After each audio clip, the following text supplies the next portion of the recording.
BJP वालों, अच्छा से सुन लो, इसमें वक़्फ प्रॉपर्टी में हिंदू लोग भी रहता है। वक़्फ प्रॉपर्टी हिंदू लोगों ने भी दिया है सोशल वर्क करने के लिए, और बहुत सारे वक़्फ प्रॉपर्टी में हिंदू लोग भी रहते हैं।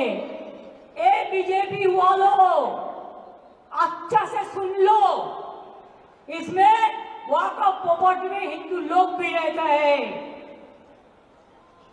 आप चाहते हैं कि स्टेट वक़्फ बोर्ड तोड़ जाए, उसका पावर आप लेने चाहते हैं। और कितना पावर चाहिए आपको?